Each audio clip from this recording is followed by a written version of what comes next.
চলতি মাসে শেখ হাসিনার বিরুদ্ধে গণহত্যা মামলার তদন্ত শেষ করতে চায় ট্রাইব্যুনালের প্রসিকিউশন। ন্যায় বিচারের স্বার্থে আমলে নেওয়া হবে না কোনো চাপ। আমরা কোনো রকমের চাপ অনুভব করছি না। রাজনীতিবিদরা বাইরে কোথায় কি বলছেন সেটা তাদের ব্যাপার, তাদেরকে জিজ্ঞাসা করবেন। ট্রাইব্যুনাল প্রসিকিউশন সম্পূর্ণভাবে কাজের ক্ষেত্রে স্বাধীন। বাইরের কারো কথায় আমরা প্রভাবিত হচ্ছি না। আমরা শুধুমাত্র আইন এবং শুধুমাত্র ন্যায় বিচার নিশ্চিত করার জন্য যা করা দরকার সেটার উপর আছে। দেখছিলেন প্রধান শিরোনাম। দুপুরের সময় সঙ্গে আছে আমি ইমদাদুল হক এবং আমি ইয়াসমিন অনন্যা। এবার অন্যান্য শীর্ষ সংবাদ। শপথ নিলেন নতুন উপদেষ্টা সিআর আবরার। শিক্ষা খাতের সমস্যা সমাধান ও বৈষম্যহীন সমাজ গঠনে কাজ করার অঙ্গীকার। মার্চেই সব বই পৌঁছে দেওয়ার আশ্বাস। শেখ হাসিনার বিচারের সঙ্গে নির্বাচনের কোনো সম্পর্ক নেই বললেন আমির খসরু। নির্বাচিত সরকারেরও দায় থাকবে স্বৈরাচারীদের বিচার প্রক্রিয়া এগিয়ে নেয়ার। নির্বাচনে ভোট কেন্দ্র স্থাপন করবে নির্বাচন কর্মকর্তারাই। সম্পৃক্ততা থাকবে না ডিসি, এসপি, ইউএনও, ওসিদের। নীতিমালা সংশোধনের প্রস্তাব ইসির।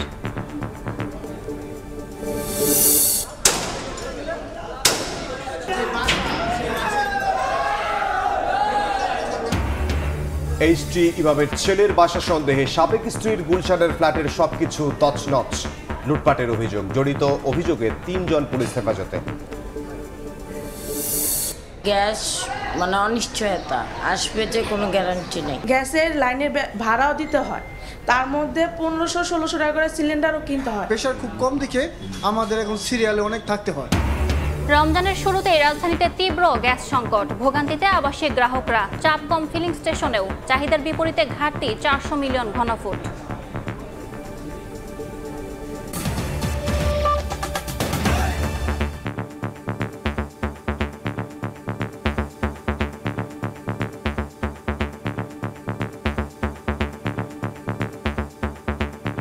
চলতি মাসে শেখ হাসিনার বিরুদ্ধে গণহত্যা মামলার তদন্ত শেষ করতে চায় ট্রাইব্যুনালের প্রসিকিউশন।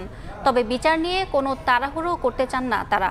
চিফ প্রসিকিউটর বলছেন, রাজনৈতিক দলগুলো বিচার নিয়ে দাবি দাওয়া করতেই পারে, তবে ন্যায় বিচারের স্বার্থে কোনো চাপ আমলে নেওয়া হবে না।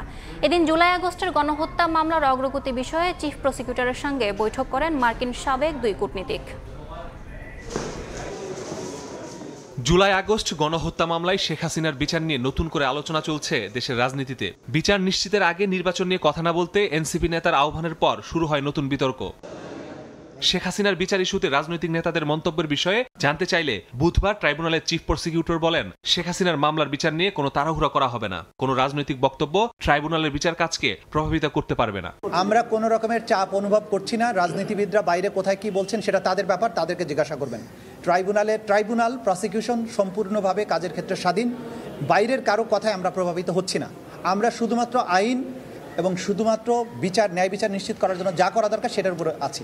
এদিকে ট্রাইব্যুনালের বিচার কাজ পরিদর্শনে আসেন সাবেক 2 মার্কিন কূটনীতিক। এ সময় উপস্থিত ছিলেন চিফ প্রসিকিউটরের বিশেষ পরামর্শক টবি ক্যাডম্যানও। এরপর তাজুল ইসলাম বলেন, বিচারের বিভিন্ন ক্ষেত্রে সহযোগিতার আশ্বাস দিয়েছেন তারা বাংলাদেশে এই মানবতা বিরোধী অপরাধের বিচারের ক্ষেত্রে তারা সহযোগিতাও করতে চান এবং সেই ব্যাপারে তাদের দিক থেকে যে সমস্ত পরামর্শের প্রয়োজন সেগুলো তারা দিয়েছেন। এবং বিগত সরকারের পুরো আমলে যেই সমস্ত মানবতা বিরোধী অপরাধ হয়েছে তারা মনে করেন যে বাংলাদেশের সরকারের উচিত হচ্ছে এইটার সঠিক বিচারের মাধ্যমে চিরতরে ভবিষ্যতে আর কোনো ধরনের এই অপরাধের পুনরাবৃত্তি যাতে না হয়।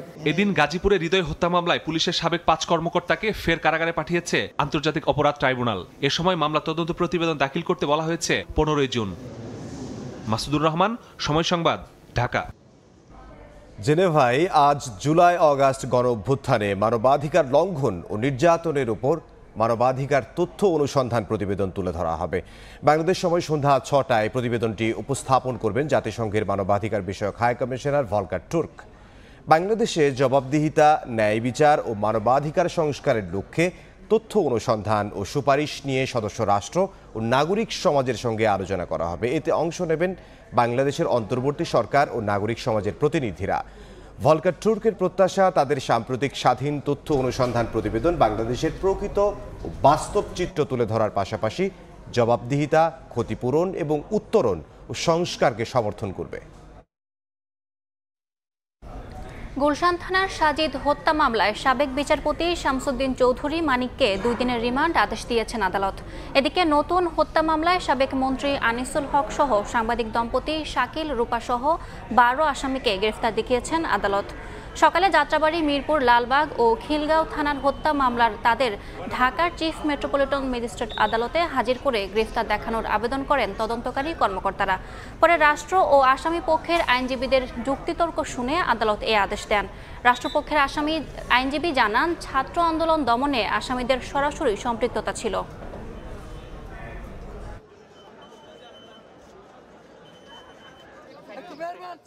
এই আসামিরা অনেকেই সরাসরি অংশগ্রহণ করেছে এবং অনেকে তারা অপরাধমূলক ষড়যন্ত্রের সঙ্গে জড়িত ছিল, হাসিনাকে সহযোগিতা করেছিল। অতএব এই প্রত্যেকটি মামলায় তারা আসামি হবে এবং এই তার অপরাধমূলক ষড়যন্ত্রের কারণে তারা আসামি হবে এবং তাদের প্রত্যেকটি মামলা তাদেরকে জিজ্ঞাসাবাদ করা হবে। আজকে 6-7 মাস পরে আইসা উনাকে এই মামলা শোনার দেখানো হয়েছে। উনি এটার সাথে সংশ্লিষ্ট ছিলেন না এবং এই ঘটনা তো ওখানে নাই। শিক্ষা খাতের সমস্যা সমাধান ও বৈষম্যহীন সমাজ গঠনে কাজ করার অঙ্গীকার ব্যক্ত করলেও নতুন উপদেষ্টা CR আবরার ব্যক্ত করেছেন সকালে বঙ্গভবনে অংশগ্রহণের পর শপথ গ্রহণের পর দুপুরে শিক্ষা মন্ত্রণালয়ে তিনি এই অঙ্গীকার ব্যক্ত করেন। এ সময় উপদেষ্টা ওয়াহিদুদ্দিন মাহমুদ বলেন, 10 মার্চের মধ্যেই সব বই পাবে শিক্ষার্থীরা। আমি চৌধুরী রফিকুল আবরার বাড়ল উপদেষ্টা পরিষদের পরিধি। নতুন মুখ হিসেবে শপথ নিলেন ঢাকা বিশ্ববিদ্যালয়ের আন্তর্জাতিক সম্পর্ক বিভাগের সাবেক অধ্যাপক CR আবরার। অন্তর্বর্তীকালীন সরকারের বুধবার সকালে বঙ্গভবনে তাকে শপথ বাক্য পাঠ করান রাষ্ট্রপতি মোহাম্মদ শাহাবুদ্দিন। কর্তব্য বিশ্বস্ততা। এ সময় প্রধান উপদেষ্টা ডক্টর মোহাম্মদ ইউনূস, অন্যান্য উপদেষ্টা সহ আমন্ত্রিত অতিথিরা উপস্থিত ছিলেন। CR আবরার বাংলাদেশে আটকে পড়া পাকিস্তানি নাগরিক রোহিঙ্গা সংকট নিয়ে কাজ করেছেন। আনুগত্য পোষণ করিব। শপথ গ্রহণ শেষ করেই বঙ্গভবন থেকে সচিবালয়ে চলে যান CR আবরার। সেখানে উপদেষ্টা ওয়াহিদুদ্দিন মাহমুদের সঙ্গে অংশ নেন সংবাদ সম্মেলনে। এ সময় ওয়াহিদুদ্দিন বলেন, আগামী 10 মার্চের মধ্যে শতভাগ শিক্ষার্থীর হাতে বই পৌঁছে দেবে সরকার। এই কয়েকদিনের মধ্যে ছাপা হলে বার্ষিক পরীক্ষা আসলে হয় না। কাজেই আমি বলেছিলাম ফেব্রুয়ারি শেষ পর্যন্ত, কিন্তু হয়তো মার্চের 10 তারিখে পর্যন্ত সব জায়গায় যাবে। পরে সাংবাদিকদের মুখোমুখি হন নতুন শিক্ষা উপদেষ্টা CR আবরার। সবার সহযোগিতায় বৈষম্যহীন সমাজ গঠনে ভূমিকা রাখার প্রত্যয় ব্যক্ত করেন তিনি। এমন শিক্ষা ব্যবস্থার স্বপ্ন দেখি যেখানে আমাদের ছাত্রছাত্রীরা দেশের ভেতরেই তাদের ভবিষ্যৎ দেখতে পাবে এবং বাংলাদেশ থেকেই বিশ্বকে নেতৃত্ব দেবে। আমি এটুকুই বলবো এবং আমি মনে করি এটা হয়তো একদিনে হবে না, 1 বছরে হবে না, 10-5 বছরে হবে না। বিজ্ঞান ও প্রযুক্তি ভিত্তিক শিক্ষাক্ষেত্র গড়তে কাজ করতে চান বলেও জানান CR আবরার। সমস্যা থাকবে। নাজমুস সালেহী, সময় সংবাদ, ঢাকা। শেখ হাসিনার বিচারের সঙ্গে নির্বাচনের কোনো সম্পর্ক নেই বলে মন্তব্য করেছেন বিএনপির স্থায়ী কমিটির সদস্য আমির খসরু মাহমুদ চৌধুরী। দুপুরে রাজধানীর বনানীতে এক গোল টেবিল বৈঠক শেষে তিনি এই মন্তব্য করেন। বলেন, জনগণের ভোটে নির্বাচিত সরকারও শেখ হাসিনার বিচারের জন্য প্রতিশ্রুতিবদ্ধ। নির্বাচনী ব্যবস্থাকে পিছিয়ে দেওয়ার কোনো সুযোগ নেই বলে উল্লেখ করে হুঁশিয়ারি দেন তিনি। পরিবর্তনের সাথে বিচারিক প্রক্রিয়ার তো কোনো সম্পর্ক নেই। বিচারিক প্রক্রিয়া হচ্ছে, আমরা আইনের শাসনে যদি বিশ্বাস করি তো বিচারিক প্রক্রিয়া চলতেই আছে এবং চলবে। সেটা শেখ হাসিনার শাস্তি এখনও হবে, তখনও হবে, তারপরেও হবে। শেখ হাসিনার যতগুলো মামলা আছে, এগুলো তো অনেকগুলো মামলা আছে এবং এগুলো বিচারিক প্রক্রিয়ার মাধ্যমে একটার পর একটা সমাধান হতেই থাকবে। সুতরাং বিচারিক প্রক্রিয়ার সাথে নির্বাচনের কোনো সম্পর্ক নেই। 8 মাস চলে যাচ্ছে, বাংলাদেশের কোনো নির্বাচিত সরকার নেই। বাংলাদেশে কোনো প্রতিনিধিরা দেশ চালাচ্ছে না, জনগণের প্রতিনিধিরা দেশ চালাচ্ছে না। ভোট কেন্দ্র স্থাপনে নীতিমালা সংশোধন করছে ইসি। এতে বলা হয়েছে, নির্বাচনে ভোট কেন্দ্র স্থাপন করবেন নির্বাচন কর্মকর্তারাই। এর সঙ্গে ডিসি, এসপি, ইউএনও, ওসিরা সম্পৃক্ত থাকবেন না। দ্বাদশ জাতীয় সংসদ নির্বাচনের আগে কাজী হাবিবুল আউয়াল কমিশন ভোট কেন্দ্র স্থাপনের দায়িত্ব দিয়েছিল ডিসি, এসপি, ইউএনও, ওসিদের। এজন্য নীতিমালা সংশোধন করে 2টি কমিটি করে ইসি, জেলা পর্যায়ে ডিসির নেতৃত্বে এবং উপজেলা পর্যায়ে ইউএনওর নেতৃত্বে। তবে এ নিয়ে বেশ বিতর্ক হয়। এর আগে ভোট কেন্দ্র স্থাপনের কাজটি করতেন নির্বাচন কমিশনের জেলা উপজেলার কর্মকর্তারা।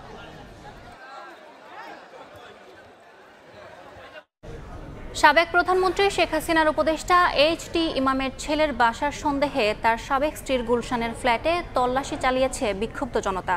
বাসাটিতে অবৈধ অর্থ থাকার খবরে তছনছ করে সব সরঞ্জাম লুটপাট করা হয়েছে বলে অভিযোগ করেন গৃহকর্মীরা।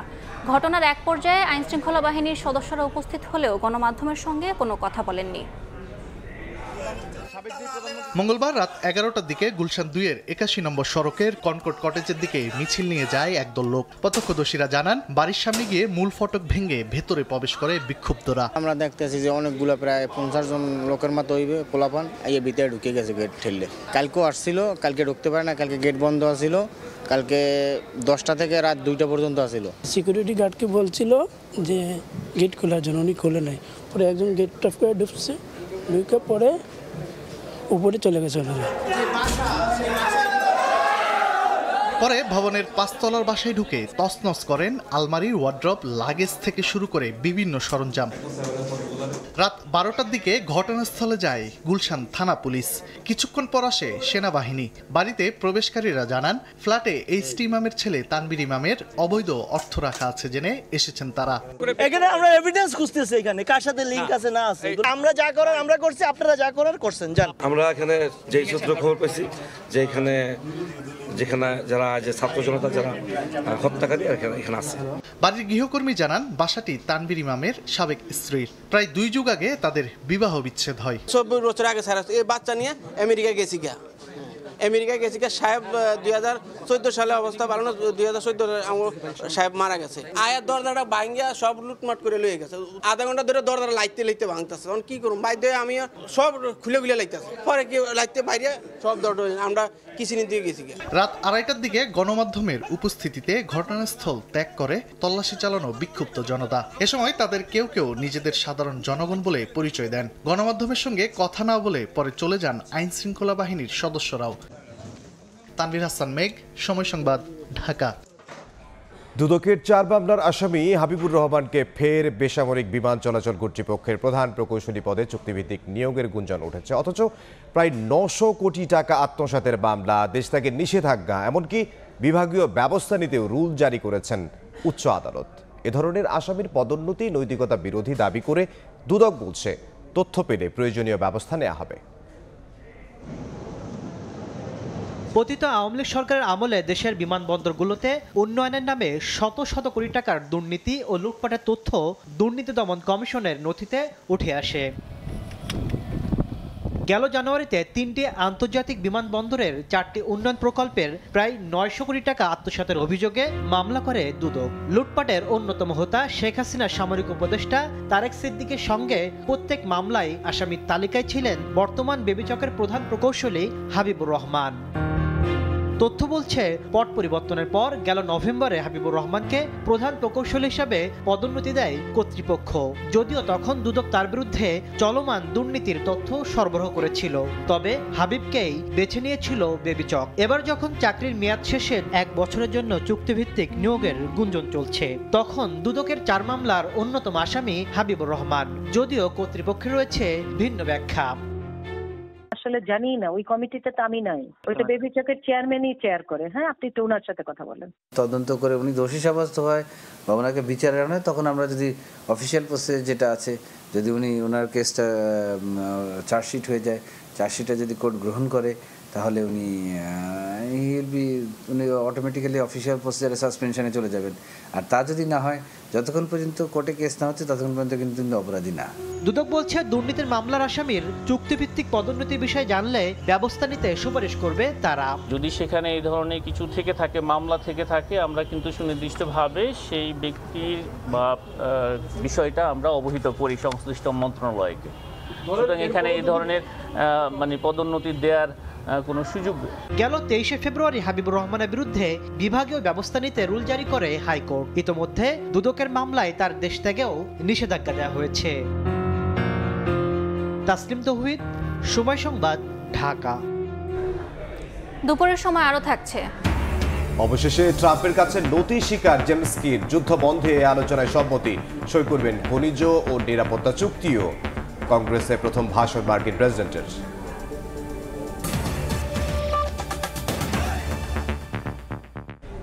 রমজানের শুরু থেকেই তীব্র গ্যাস সংকটে রাজধানীর বিভিন্ন এলাকার বাসিন্দা। তাদের ভরসা ইলেকট্রিক সিলিন্ডার কিংবা মাটির চুলা। শুধু আবাসিকেই নয়, ফিলিং স্টেশনগুলোতেও গ্যাসের চাপ কম।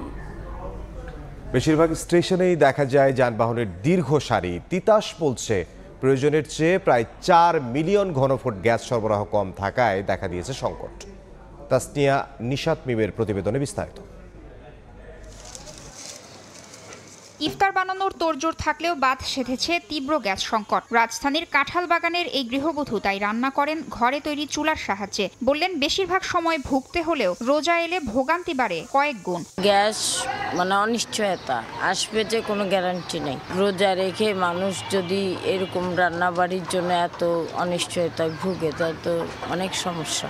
শুধু এই গৃহিণী নন, তীব্র গ্যাস সংকটে বিপাকে পড়েছেন রাজধানীর কাঁঠাল বাগান, কলা বাগান, হাতিরপুল, সেন্ট্রাল রোড এলাকার বাসিন্দারা। বাধ্য হয়েই রান্না করতে হচ্ছে ইলেকট্রিক সিলিন্ডার কিংবা লাকড়ির চুলায়। এতে একদিকে জ্বালানির খরচ যেমন বেড়েছে, তেমনি গ্যাস না পেলেও তিতাসকে গুনতে হচ্ছে বিল। রাত 12টার পরে আসে আর হয়তো ভোর 4টা-5টা পর্যন্ত থাকে। গ্যাসের লাইনের ভাড়াও দিতে হয়, তার মধ্যে 1500-1600 টাকা করে সিলিন্ডারও কিনতে হয়। রোজার আগে রাত 3টার সময়টা পাক করা লাগে।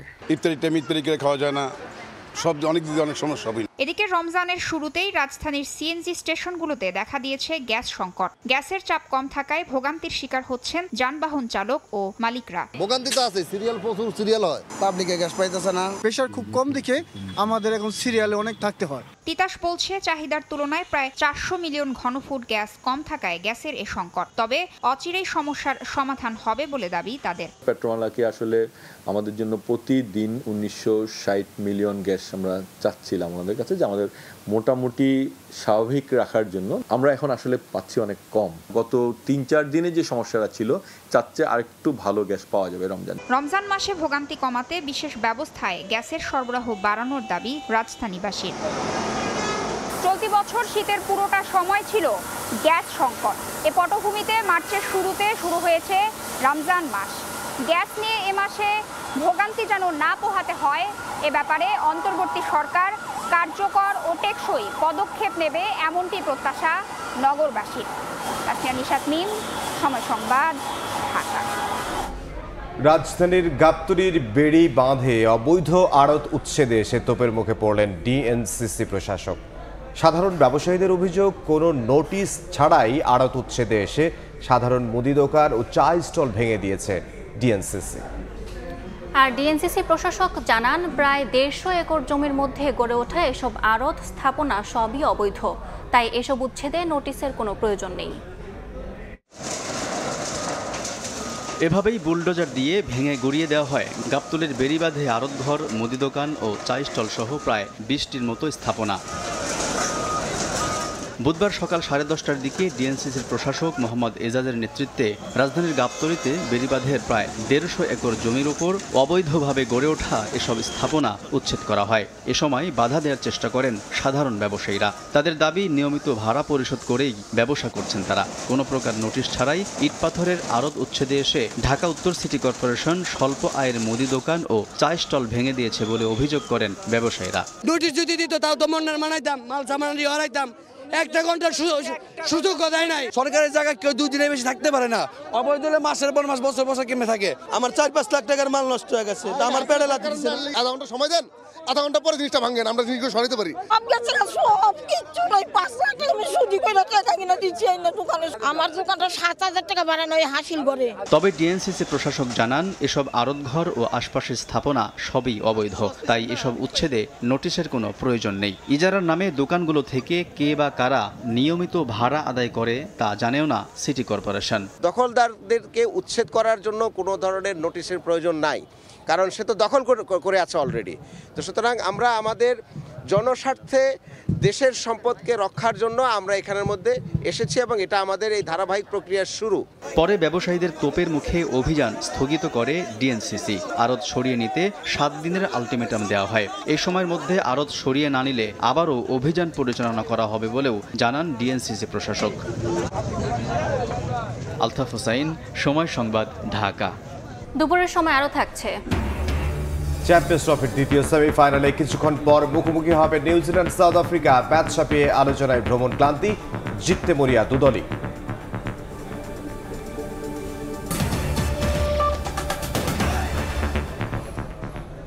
রমজানে নিম্ন আয়ের মানুষকে স্বল্প মূল্যে নিত্যপণ্য সরবরাহে আজ থেকে দেশ জুড়ে ট্রাক সেল কার্যক্রম শুরু করলো টিসিবি।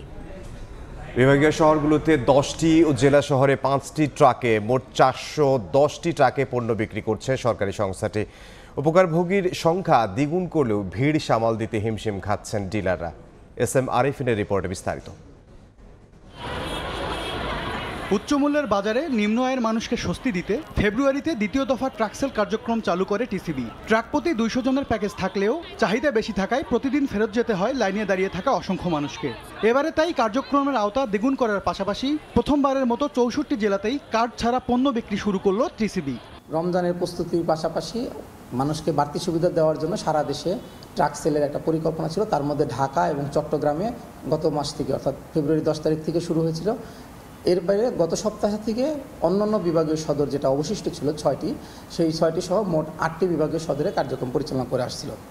আজকে থেকে সারা বাংলাদেশে অবশিষ্ট যে 56টি জেলা সদর রয়েছে 8টি বিভাগীয় সদরের বাইরে, এই 56টি জেলা সদরে প্রতিটিতে 5টি করে ট্রাকের মাধ্যমে টিসিবির পণ্য বিক্রয় কার্যক্রম শুরু করেছে। আওতা দ্বিগুণ করলেও পণ্য কিনতে আসে ভোক্তাদের চাপ বেড়েছে কয়েক গুণ, তাই সামাল দিতে হিমশিম খাচ্ছেন ডিলাররা। অনিয়মের অভিযোগ নারী ক্রেতাদের দিকেও। পাওয়া যায় বহুত গ্যাঞ্জাম, এত পারাপারি, এত মারামারি, মহিলা আছে পুরুষ সবাই গ্যাঞ্জাম করে। সিরিয়ালটা লেখা দিয়ে সামাল দেয়, নালে সামাল দেওয়া যায় না, সম্ভব না। টিসিবি ট্রাকসেল প্যাকেজে 590 টাকায় 2 কেজি ছোলা, 2 লিটার সয়াবিন তেল, 2 কেজি ডাল, 1 কেজি চিনি ও আধা কেজি খেজুর কেনা যাচ্ছে। বিক্রির পরিসর বাড়ানোয় সাধুবাদ জানিয়েছেন ভোক্তারা। আগে 200 ছিল, আজকে 400 হয়েছে, এটা ভালো ইয়া দেখ, আরো মানে বাড়াইলে আরো ভালো হবে। 200 হলো পাইছি, 400 হলো জায়গা পাওয়া গেছে। অনেক লোক পাচ্ছে, অনেক সুবিধা হচ্ছে, অনেক ভালো হয়েছে। এদিকে দেশ জুড়ে বিক্রির অংশ হিসেবে বুধবার সকালে বগুড়া শহরের শহীদ খোকন পার্কের সামনে টিসিবি ট্রাকসেল কার্যক্রম উদ্বোধন করেন জেলা প্রশাসক। কার্ড ছাড়াই প্রথম 400 জন ভোক্তা পণ্য কিনতে পারছেন। এম.এস. আরিফিন, সময় সংবাদ, ঢাকা। রমজানে ক্রেতাদের স্বস্তি দিতে ন্যায্য মূল্যে পণ্য বিক্রি করছে দেশের অন্যতম বৃহৎ ভোগ্যপণ্য বাজারজাতকারী শিল্পগোষ্ঠী সিটি গ্রুপ। সয়াবিন তেল, গুঁড়ো দুধ, চাল ও ডাল সহ 19 ধরনের পণ্য মূল্য ছাড়ে বিক্রি করা হচ্ছে। রাজধানীর 15টি স্থান থেকে বিশেষ মূল্যে এসব পণ্য কিনতে পারছেন ভোক্তারা। ছাড় মূল্যে পণ্য কিনে স্বস্তি প্রকাশ করছেন তারা। রমজানে অসাধু ব্যবসায়ীদের দাম বাড়ানোর পায়তারায় যখন অস্থির নিত্যপণ্যের বাজার, তখন ক্রেতাদের স্বস্তি দিতে গায়ের দামের চেয়ে কম মূল্যে সয়াবিন তেল, চিনি, ডাল সহ নিত্যপণ্য বিক্রি করছে দেশের বৃহৎ ভোগ্যপণ্য বাজারজাতকারী শিল্পগোষ্ঠী সিটি গ্রুপ। সেগুনবাগিচা, মতিঝিল, মালিবাগ, মিরপুর সহ রাজধানীর 15টি স্থানে ভ্রাম্যমাণ ট্রাক থেকে 1 থেকে 4 লিটার পর্যন্ত সয়াবিন তেল, চিনি, মসুর ডাল সহ অন্যান্য পণ্য কিনতে পারছেন ক্রেতারা। দেয়া হচ্ছে সর্বোচ্চ 50 টাকা পর্যন্ত মূল্য ছাড়। সিটি গ্রুপের বিক্রি কার্যক্রমে 1 লিটার সয়াবিন তেল 172, 2 লিটার 344 টাকায় পাওয়া যাচ্ছে। এছাড়া আধা কেজি গুঁড়ো দুধ বিক্রি হচ্ছে 375 টাকায়। মসুর ডাল ও চিনি গুঁড়া চালে 7 টাকা, আধা লিটার পানিতে 10 টাকা সহ মোট 19টি পণ্যে ছাড় দেওয়া হচ্ছে।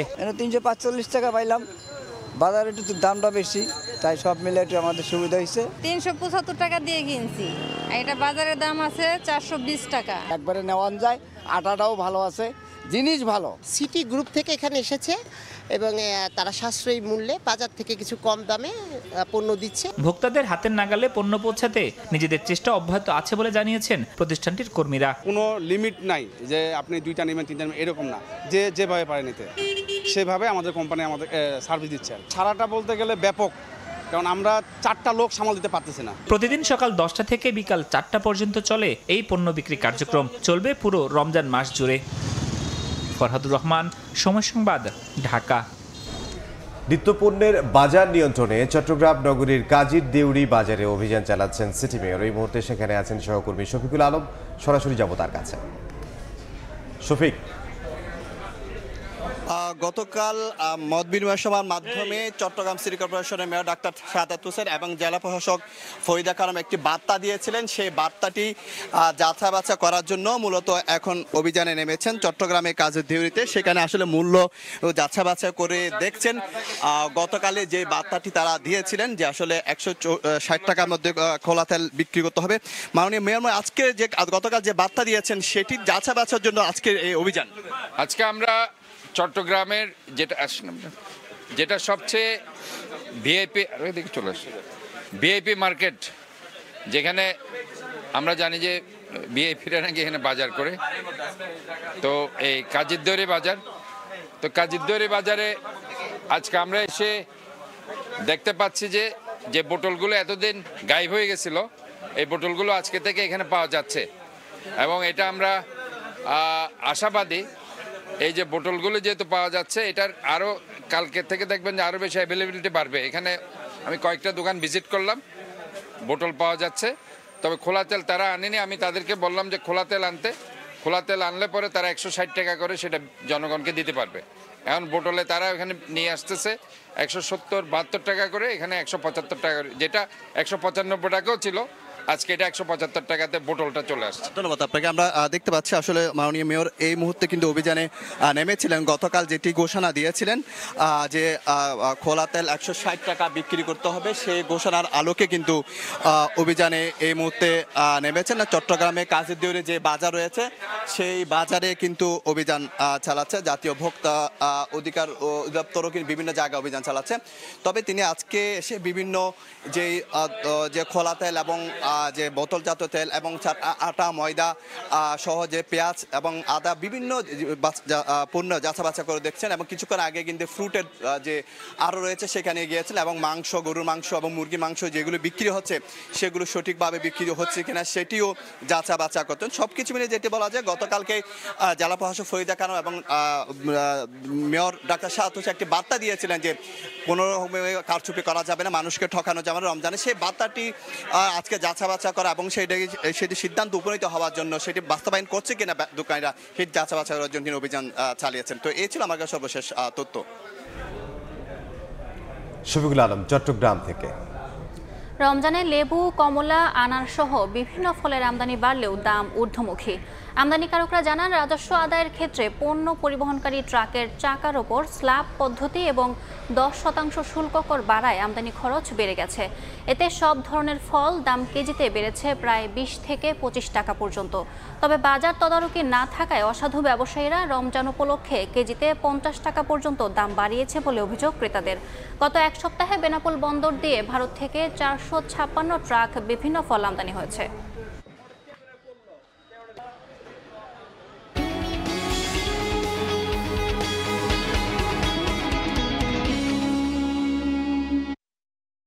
ঢাকার পানগাঁও কন্টেইনার টার্মিনাল কার্যকর করতে অবশেষে নির্ধারিত ভাড়া প্রথা তুলে দিয়েছে চট্টগ্রাম বন্দর।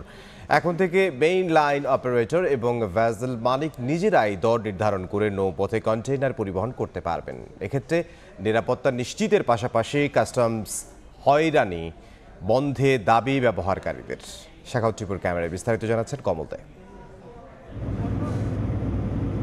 ঢাকা চট্টগ্রাম মহাসড়কে কন্টেনার পরিবহনের চাপ কমাতে 2013 সাল থেকে শুরু হয়েছিল চট্টগ্রাম বন্দর থেকে পানগাঁও টার্মিনালে নৌপথে কন্টেনার পরিবহন। দীর্ঘ সময় পেরিয়ে গেল, নানা জটিলতায় সরকারের এই টার্মিনাল ব্যবসায়িকভাবে সফল হতে পারছিল না। 20 ফুট সাইজ কন্টেনারের ভাড়া 148 মার্কিন ডলার এবং 40 ফুট সাইজের জন্য 445 মার্কিন ডলার নির্ধারণ করে দিয়েছিল নৌ পরিবহন মন্ত্রণালয়। অতিরিক্ত ভাড়ার কারণে নৌপথে কন্টেনার পরিবহন কমছে বলে অভিযোগ ওঠায় আগের সিদ্ধান্ত থেকে সরে এসেছে চট্টগ্রাম বন্দর কর্তৃপক্ষ।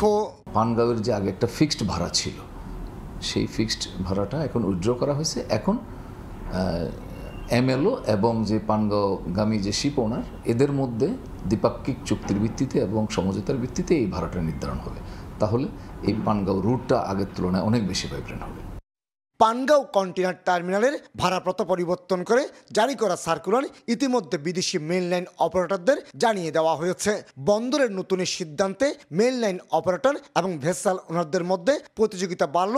গুরুত্বপূর্ণ এই নৌ রুটের নিরাপত্তা নিয়ে শঙ্কা প্রকাশ করছেন ব্যবহারকারীরা। বিশেষ করে ইন্স্যুরেন্সের পাশাপাশি দুর্ঘটনা কবলিত জাহাজ দ্রুত উদ্ধারকারী জাহাজের ব্যবস্থা করা হলে এই রুটে আগ্রহ বাড়বে বলে মত তাদের। এই যে ওপেন করে দেওয়াটা, এটার দ্বারা কিন্তু একটা পজিটিভ একটা, যেটা আমি অলরেডি আমাদের সবার থেকে আমরা যে আশাটা পাচ্ছি এবং আমরা এই মেসেজটা কিন্তু ওয়ার্ল্ড ওয়াইড সব প্রিন্সিপালের কাছে আমরা পৌঁছে দিয়েছি। সো এটা একটা ভালো কিছু একটা আমরা আশা করছি। ঢাকার কেরানীগঞ্জে 64 একর জায়গার উপর 154 কোটি টাকা খরচ করে 2013 সালে তৈরি করা হয়েছিল এই পানগাঁও কন্টেইনার টার্মিনাল। বছরে অন্তত 2 লাখ কন্টেইনার হ্যান্ডেলিং সক্ষমতা রয়েছে এই টার্মিনালের। কমল দে, সময় সংবাদ, চট্টগ্রাম। ঈদ কেনাকাটার খবর।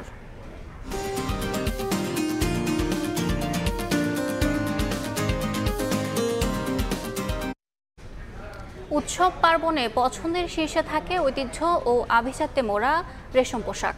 ঈদ ও পহেলা বৈশাখ সামনে রেখে বেড়েছে চাহিদাও। রাজশাহী নগরের সিল্কের দোকানগুলোতে ভিড় করছেন ক্রেতারা। ব্যবসায়ীদের আশায় এবার বিক্রি বেশি হবে। আব্দুল সালামের ছবিতে মাওদুদ রানার প্রতিবেদন।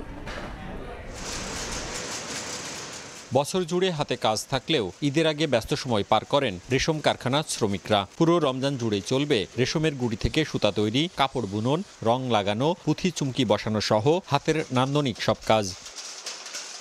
সময়ের ব্যবধানে ফ্যাশনে পরিবর্তন আসলেও রেশমের চাহিদা কমেনি, বরং ঈদ ও বাংলা নববর্ষকে সামনে রেখে উষ্ণ আবহাওয়ায় পোশাকে নতুনত্বের ছোঁয়া আনার প্রচেষ্টায় বাড়তি মনোযোগ ব্যবসায়ীদের। 50 টাকা গজ হিসেবে মাসে সারা মাসে কাপড় বোনাবো, যেটা কাটবে কাপড় কাটে দেখবে 40 গজের পয়সা, 50 গজ 50 গজ, 100 গজ 100 গজ। আগে আসতাম 7টায়, এখন আপনার আসি 6টায়। আগে যে টাইম আসতাম তার থেকে আগে আসি এবং তার থেকে পরে যাই, কাজের চাপ বেশি। আমাদের কোনো কমতি নাই, আর নতুনত্ব আসলে পাবে। শার্ট, পাঞ্জাবি, শাড়ি, 3 পিস সবকিছু প্রচুর পরিমাণ আমাদের স্টক আছে। রেশমের পাঞ্জাবি ও শাড়ি সবচেয়ে বেশি বিক্রি হলেও চাহিদা বাড়ছে 3 পিস, শার্ট ও ফতুয়ার মতো পোশাকের। সর্বনিম্ন 2000 থেকে শুরু করে সর্বোচ্চ 70,000 টাকার রেশম পোশাক মিলছে নগরীর শোরুমগুলোতে। যে ঝকমকো চুমকি লাগা ওই শাড়িগুলো মেয়েরা এখন মনে হয় একটু কমই পছন্দ করে, আর সিল্কের এই শাড়িগুলো অনেক বেশি স্ট্যান্ডার্ড হয়। সোপুর সিল্কের যেগুলা, মসলিনের, এগুলা অনেক ভালো, দামগুলো খুব রিজনেবল।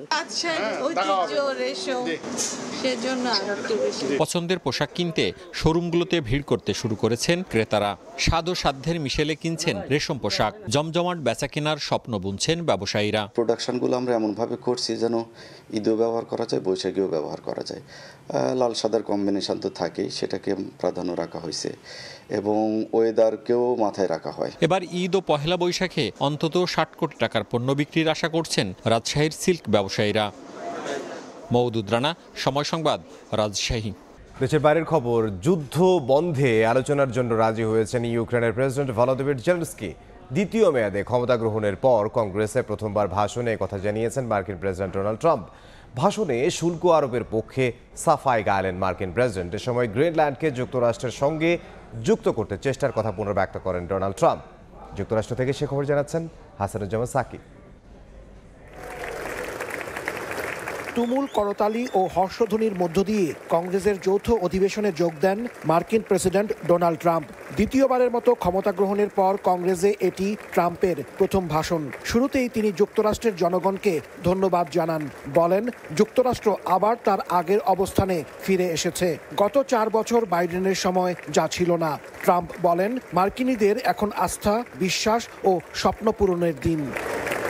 ডোনাল্ড ট্রাম্পের বক্তব্যের বড় অংশ জুড়ে ছিল ক্ষমতা গ্রহণের পর 43 দিনে তার গৃহীত বিভিন্ন পদক্ষেপের বর্ণনা।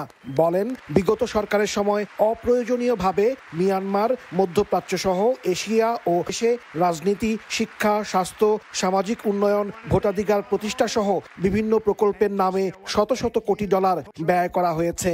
যুক্তরাষ্ট্রের অভ্যন্তরে অবৈধ অভিবাসীদের জন্য ব্যয় হয়েছে বিপুল পরিমাণ অর্থ। এই সহায়তা বন্ধ করার পাশাপাশি পাশাপাশি যথাসম্ভব অর্থ ফিরিয়ে সরকারি কোষাগারে আনার কথা জানান মার্কিন প্রেসিডেন্ট।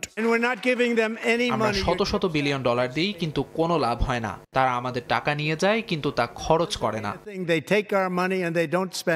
প্রতিবেশী কানাডা ও মেক্সিকোর সঙ্গে সম্পর্ক জোরদারের কথা জানিয়ে ট্রাম্প শর্ত দিয়ে বলেন, দেশ দুটিকেও মাদক পাচার রোধ সহ সীমান্ত সুরক্ষায় আরো কার্যকর ভূমিকা নিতে হবে। এই পাগলামি বন্ধ করার সময় এসেছে, হত্যাকাণ্ড থামানোর সময় এসেছে, এই অর্থহীন যুদ্ধ শেষ করার সময় এসেছে। যদি আপনি যুদ্ধ শেষ করতে চান, তবে আপনাকে উভয় পক্ষের সাথে কথা বলতে হবে। ট্রাম্পের ভাষণের বিরোধিতা করে ক্ষোভ প্রকাশ করলে টেক্সাসের ডেমোক্র্যাট কংগ্রেসম্যান আল গ্রিনকে অধিবেশন কক্ষ থেকে অপসারণের নির্দেশ দেন স্পিকার। তবে সাবেক স্পিকার ন্যান্সি পেলোসি, হাউসের সংখ্যালঘু দলনেতা হাকিম জেফরি সহ শীর্ষ ডেমোক্র্যাট আইন প্রণেতারা উপস্থিত ছিলেন।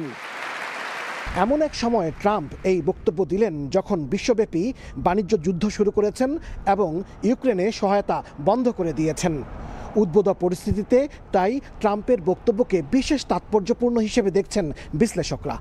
হাসানুজ্জামান সাকি, সময় সংবাদ, যুক্তরাষ্ট্র।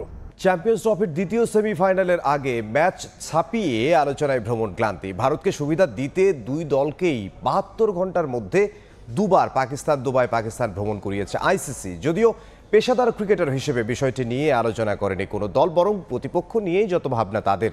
শঙ্কা থাকলেও এই ম্যাচে খেলছেন সাউথ আফ্রিকার এইডেন মার্করাম। লাহোরে কিছুক্ষণ পর শুরু হবে ম্যাচটি। টস জিতে ব্যাটিংয়ের সিদ্ধান্ত নিয়েছে নিউজিল্যান্ড। বিস্তারিত জানাচ্ছেন নিয়ন মোহাইমিন। আইসিসি ইভেন্টের শেষ কোটি আসরের হিসেব দেখলেই বোঝা যাবে নিউজিল্যান্ড সাউথ আফ্রিকা ম্যাচের গুরুত্ব কতটা। 2015, 2023 ওয়ানডে, 2024-এর টি-20-র পর আবারও 2025 চ্যাম্পিয়ন্স ট্রফির সেমিফাইনালে এ দুই দল। তবে চ্যাম্পিয়ন্স ট্রফির এই ম্যাচের আগে কিছুটা ক্লান্তিতে ভুগছে দু দলই। তার মূল কারণ অতিরিক্ত ভ্রমণ। 72 ঘন্টায় দুবার দুবাই পাকিস্তান ভ্রমণ করেছে নিউজিল্যান্ড সাউথ আফ্রিকা। তবে ম্যাচের আগে এটাকে অজুহাত হিসেবে দেখাতে চাননি কোনো অধিনায়কই। ভ্রমণ নিয়ে আর কথা বলতে চাই না, এটা যেহেতু আগে থেকেই জানতাম তাই আর অজুহাত হিসেবে দেখাতে চাই না। কিন্তু একটা বড় টুর্নামেন্টের সূচি এমন হওয়া উচিত নয়। আমাদের ভাগ্য এসব টুর্নামেন্টে একটু খারাপই, শেষে এসে আমরা গোলমাল করে ফেলি। এবার এটা বদলাতে চাই।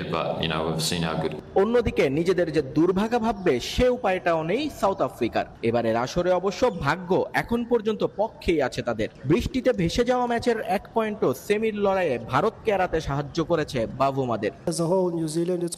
নিউজিল্যান্ড এবং আমরা অনেক দিন ধরেই পাকিস্তানে আছি। এখানকার কন্ডিশন থেকে দুই দল সমান সুবিধা পাবে। ওদের ব্যাটাররা দারুণ ছন্দে আছে।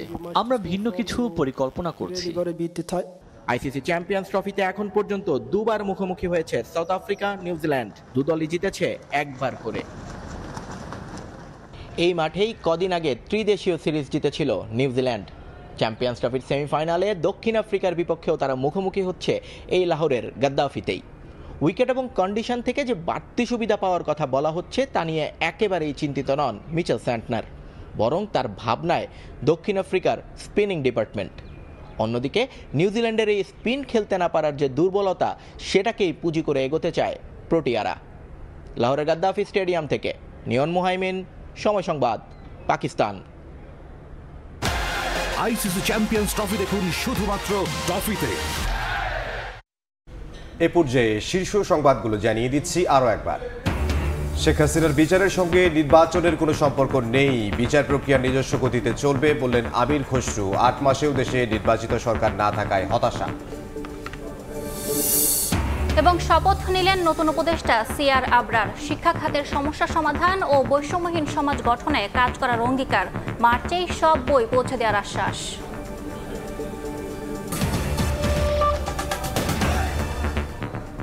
এই ছিল দুপুরের সময়ে। সঙ্গে থাকুন সময়ের।